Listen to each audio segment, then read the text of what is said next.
Bismillahirrahmanirrahim. Salam alaikum wa rahmatullahi wa barakatuh. Merci de me rejoindre dans cette vidéo.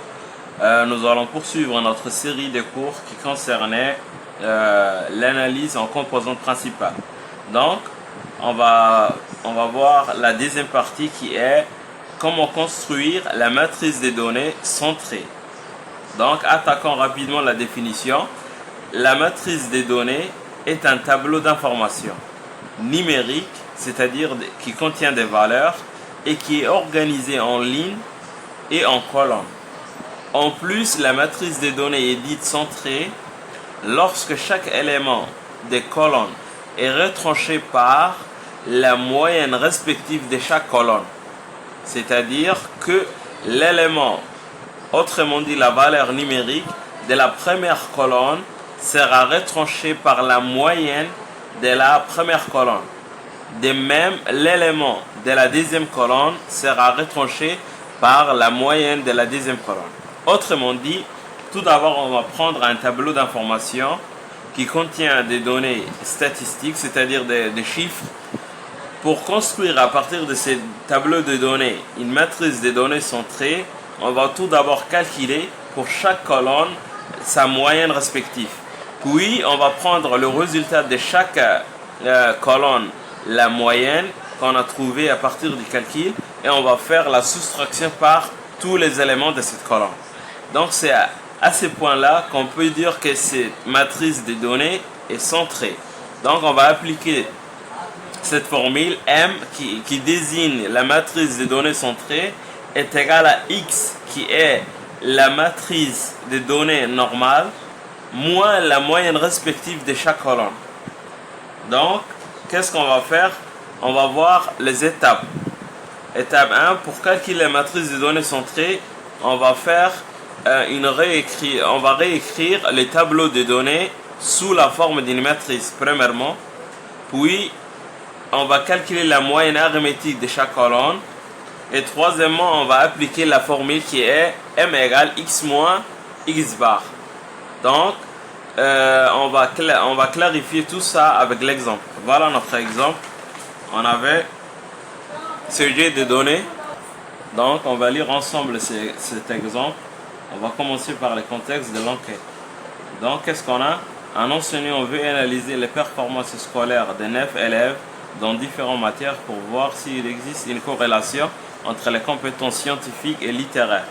Donc, les notes sont notées sur 20, ont été relevées dans deux matières de nature différentes, maths et anglais. Puis, on a assemblé ces données sous forme d'un tableau, données statistiques. On a les individus, on a 9 individus, 1, 2, 3, 4, jusqu'à 9. Ici, on a les notes en maths et les notes en anglais. Donc, l'objectif de l'enseignant est d'identifier la relation entre les notes en maths et en anglais. Deuxièmement, classer les élèves selon leur profil global de performance scientifique, littéraire ou équilibré. Voir si certains élèves réussissent mieux dans une matière que dans l'autre. Ça, c'est l'objectif de l'enseignant. Donc, nous, on va faire quoi? On va calculer à partir de ces tableaux de... Donc, qu'est-ce qu'on va faire? On va calculer à partir des tableaux statistiques la matrice de données centrées pour l'exemple. Calculer la matrice de données centrées pour l'exemple. On va prendre ces tableaux et on va appliquer les étapes et on va aboutir au résultat final, la matrice des données centrées. Allons-y. Donc voilà, travail à faire. Étape 1, réécrire les tableaux de données brutes sous la forme d'une matrice. Donc qu'est-ce qu'on va dire? On va l'appeler cette matrice X égale. On va faire ça, cocher. On va écrire, puisqu'on a deux variables, maths et anglais, notre matrice va être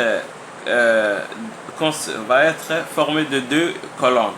Donc on aura une matrice d'ordre 2. Donc qu'est-ce qu'on va faire? On va prendre la première ligne, on va écrire sous forme d'une colonne. Donc qu'est-ce qu'on a comme valeur? 6, puis 8, puis 6, puis 14,4, puis 14, puis 11, puis 5,5, puis 13 et enfin 9. Ça, c'est la première ligne. Et ici, elle sera la première colonne. Puis, on va faire la même chose. On va prendre la deuxième ligne. On va écrire sous forme d'une colonne. Donc 5,5, après 8, après 9,5, après 15, après 12,5, puis 7, après 11,5, après 9,5 et enfin 12. Voilà. Donc qu'est-ce qu'on a fait? On a transformé notre tableau de données statistiques sous forme d'une matrice. Donc, je ne sais pas si vous vous demandez pourquoi je n'ai pas pris la première ligne individu, parce que c'est une numérotation, ce n'est pas des valeurs. C'est pour cela qu'on ne va pas mettre dans notre matrice, notre forme matricielle. Donc maintenant, on va l'appeler la première colonne X1, c'est-à-dire la première colonne, et la deuxième colonne, on va dire X2. Voilà. Donc on a terminé l'étape 1. Donc maintenant, on va passer à la deuxième étape. Donc, qu'est-ce qu'elle nous dit, étape 2? Étape 2, elle nous dit, donc voilà, calcul de la moyenne arithmétique de chaque colonne. Donc, on va calculer pour la première colonne la moyenne arithmétique. La deuxième colonne, on va calculer la moyenne arithmétique. Donc, comment elle se fait, cette moyenne arithmétique? Elle se fait à partir de cette formule. X bar est égal 1 sur le nombre d'observations de la ligne fois la somme de chaque élément de la ligne i allant de 1 du premier élément jusqu'à la dernière élément. Voilà cette formule, on va appliquer cette formule. Donc ça veut dire quoi mathématiquement? Si on applique sur notre première colonne, ça veut dire au lieu de x bar, on va dire x bar 1 est égal 1 sur n, c'est le nombre d'éléments de la colonne. Donc ici on a quoi? 1, 2, 3, 4, 5, 6, 7, 8, 9 éléments.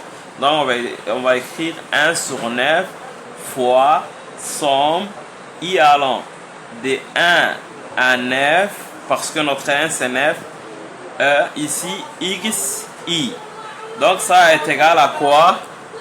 Donc ça veut dire quoi ça? Ça veut dire cette somme c'est le plus qui est entre les éléments. Donc on va écrire quoi? On va reprendre tous ces éléments sur une barre. On va dire quoi?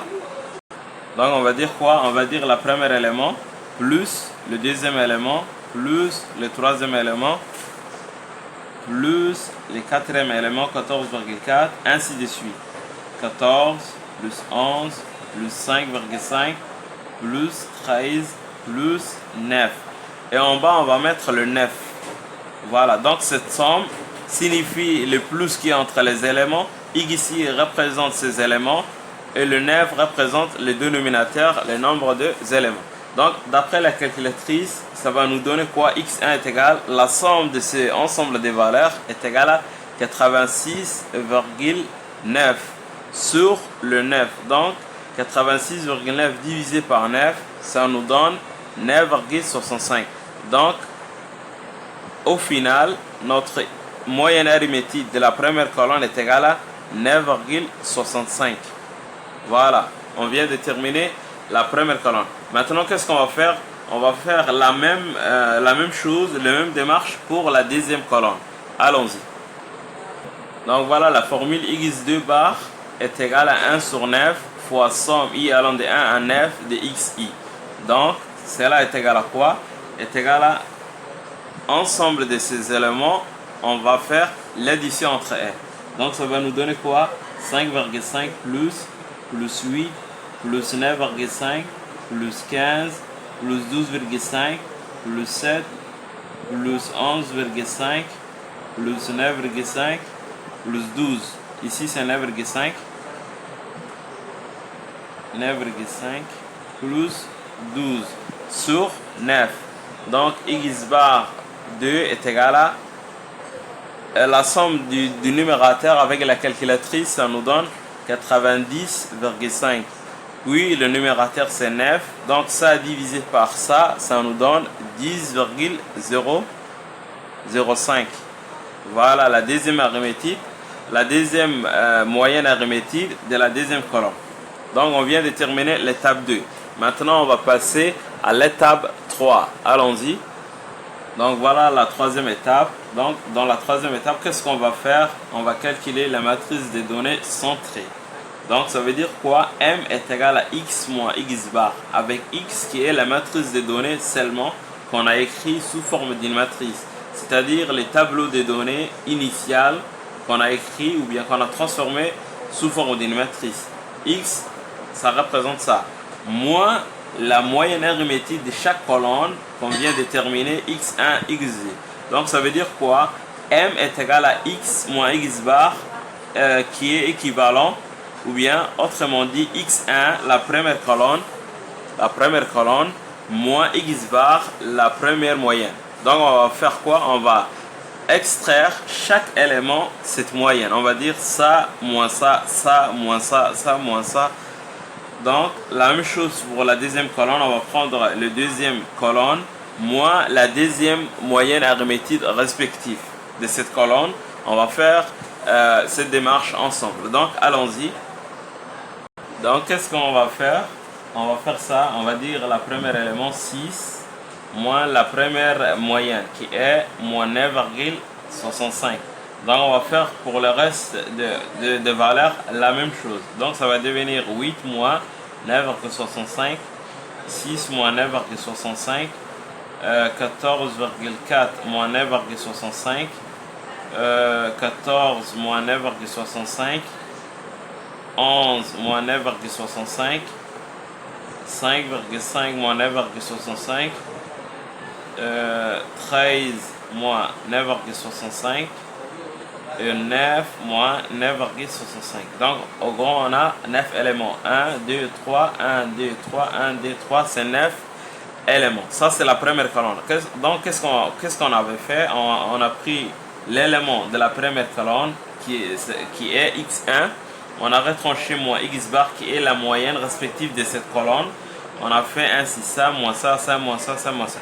Donc on va faire la même démarche pour la deuxième colonne. Donc qu'est-ce qu'on va reprendre? On va réécrire 5,5 moins, on va pas utiliser cette moyenne, mais on va utiliser sa moyenne respective, 10,05 qui est x2. Donc on va dire 5,5 moins 10,05. On va dire 8 moins 10,05. 9,5 moins 10,05,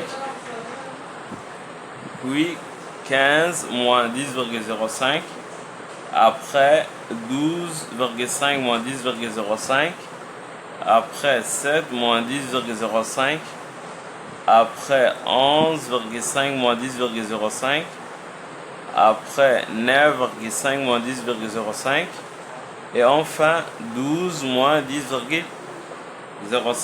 Donc voilà, on fait ainsi. Donc une fois qu'on a fait ça, on va écrire en bas cette colonne. Elle représente x moins x bar. Et ici, x2 bar moins... non, excusez-moi, x2 moins x2 bar. Voilà. Donc à la fin du compte, on va mettre dans la calculatrice cette soustraction et on va écrire directement le résultat. Allons-y.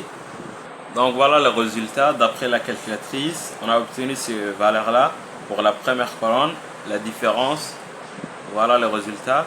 Donc voilà la matrice des données centrées notée M qui est obtenue à partir de cette formule x1 qui représente les éléments de la première colonne moins sa moyenne respective. La même chose ici aussi, x2 moins x2 bar sur tous les éléments jusqu'à arriver à la dernière valeur. Donc voilà notre matrice des données centrées. Donc si je fais un petit rappel, on a transformé les tableaux de données brutes sous forme d'une matrice. Voilà. Puis on a calculé les moyennes arithmétiques. Puis on avait fait la soustraction entre les éléments de la valeur moins la moyenne respective de chaque colonne. Et enfin, on a trouvé ce résultat pour la matrice des données centrées. Voilà, c'est de cette manière-là qu'on calcule la matrice des données centrées. Merci pour votre attention. On va poursuivre notre série de cours. Walhamdulillah Rabbil Alamin. À la prochaine.